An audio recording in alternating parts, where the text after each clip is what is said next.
Peck, Architect, by Andrea Beatty, illustrated by David Roberts.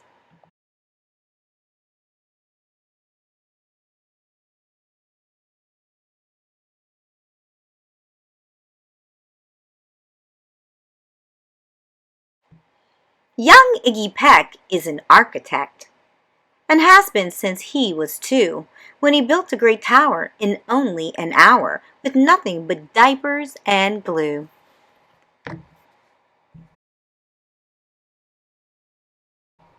"Good gracious, Ignatius!" his mother exclaimed. "That's the coolest thing I've ever seen." But her smile faded fast as light wind blew past, and she realized those diapers weren't clean. "Ignatius, my son! What on earth have you done? That's disgusting and nasty. It stinks."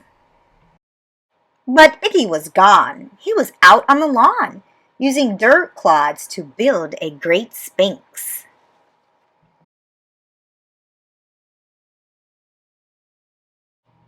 When Iggy was 3, his parents could see his unusual passion would stay. He built churches and chapels from peaches and apples, and temples from modeling clay.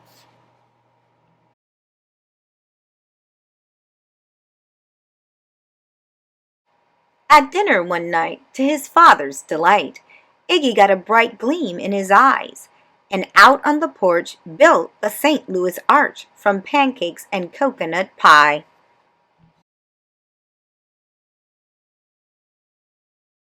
Dear Ig had it made until 2nd grade, when his teacher was Miss Lila Greer.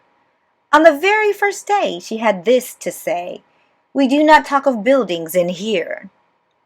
Gothic or Romanesque, I couldn't care less about buildings ancient or new.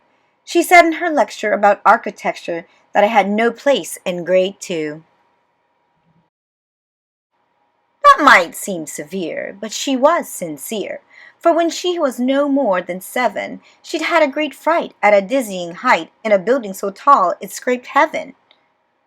On an architect's tour of the 95th floor, young Lila got lost from the group. She was found 2 days later in a stuck elevator eating cheese with the French circus troupe. After that day, it's quite safe to say, she thought all building lovers were nuts. As a teacher, she taught that, above all, one ought to avoid them, no ifs, ands, or buts. As you might guess, it would cause Iggy stress to hear such terrible talk. But he didn't hear. He sat in the rear while building a castle of chalk. "You, Iggy Peck, your desk is a wreck. Tear down that castle right now. You will not build in here, is that perfectly clear? Do you need to see Principal Howe?" "No, ma'am," Iggy said. He lowered his head, and his heart sank down to the floor. With no chance to build, his interest was killed. Now 2nd grade was a bore. After 12 long days that passed in a haze of reading, writing, and arithmetic, Miss Greer took the class to Blue River Pass for a hike and an old-fashioned picnic. They crossed an old trestle to a small island nestled in the heart of a burbling stream. But they no sooner passed than the footbridge collapsed and Miss Lila Greer started to scream. "We're trapped here, oh my! Alas, kids, goodbye!" Her eyeballs rolled back in her head. She dropped to the ground with a vague groaning sound. Luckily fainted, not dead. The class was amazed. They stood there quite dazed, uncertain of what they should do. But one bright young man was off hatching a plan which started with Miss Lila's shoe. Soon each lad and lass there at Blue River Pass was working together as one. And when she came to, Miss Lila Greer knew that something quite brave had been done.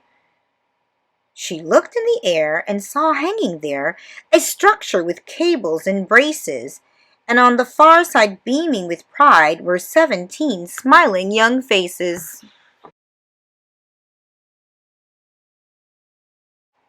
Flutes, tree roots, and strings, fruit roll-ups and things, some of which one should not mention, were stretched ridge to ridge in a glorious bridge, dangling from shoestring suspension. It all became clear to Miss Lila Greer as she crossed that bridge over the stream. There are worse things to do when you're in grade 2 than to spend your time building a dream. Now every week at Blue River Creek Elementary in 2nd grade, all the school kids can hear, along with Miss Greer, how the world's greatest buildings were made. The weekly guest speaker, in t-shirt and sneakers, talks of buildings from Rome to Quebec. Of course, he's the guy who builds towers from pie, that brilliant young man, Iggy Peck.